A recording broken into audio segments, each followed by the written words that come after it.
شروع اللہ کا نام لے کر جو بڑا مہربان نہایت رحم والا ہے۔ بیان حضرت شیث علیہ السلام کا۔ جب حضرت آدم علیہ السلام حابیل کی مصیبت میں بے قرار رہتے تھے، اللہ تعالیٰ نے جبرائیل امین کو ان کے خاطر غمگین کی تسلی کے واسطے بھیجا کہ حق تعالیٰ تیرے تئیں ایک فرزند رشید عنایت کرے گا کہ اس کی نسل سے حضرت محمد رسول اللہ صلی اللہ علیہ وآلہ وسلم سردار بنی آدم کا پیدا ہوگا۔ چنانچہ حابیل کے مرنے سے 5 سال بعد حضرت شیث علیہ السلام پیدا ہوئے، اور وہ حسن صورت میں اور خوب سیرت میں مشابہ حضرت آدم کے تھے، اور تمام اولاد سے حضرت آدم کے نزدیک محبوب تھے۔ چنانچہ حضرت آدم علیہ السلام نے قبل وفات کے ان کو اپنا ولی عہد بنایا اور بطریق وصیت کے فرمایا کہ جب طوفان حضرت نوح کے زمانے میں واقع ہوا، اگر تم اس زمانے کو پاؤ تو میری ہڈیوں کو کشتی میں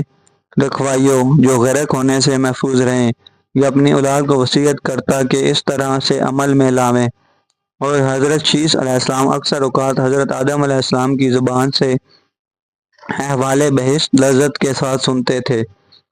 اور آسمانی صحیفوں کا مضمون بھی دریافت کرتے تھے۔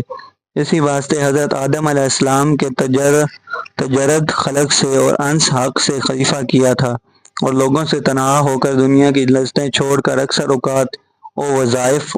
اور طاعات میں مشغول رہتے تھے،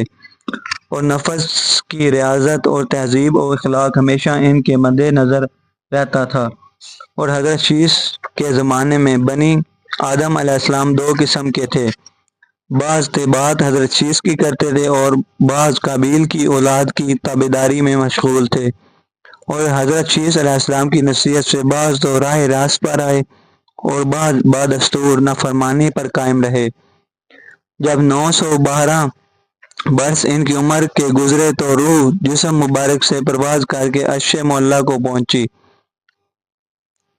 اور حضرت شیث علیہ السلام کی بعض نصیحتوں میں یہ ہے کہ مومن حقیقی وہ ہے کہ یہ خصلتیں اس میں ہوں: اول تو خدا کو پہچاننا، دوسرے نیک اور بد کو جاننا، تیسرے بادشاہ وقت کا حکم بجا لانا، چوتھے ماں باپ کا حق پہچاننا اور ان کی خدمت کرنا، پانچواں صلہ رحمی یعنی اپنائیت کے لوگوں سے نیکی اور محبت کرنا، چھٹے غصے کو زیادہ حد سے نہ بڑھانا، ساتویں محتاجوں اور مسکینوں کو صدقہ دینا اور رحم کرنا، آٹھویں گناہوں سے پرہیز اور مصیبتوں میں صبر کرنا، نویں شکر الہی کا ذکر کرنا۔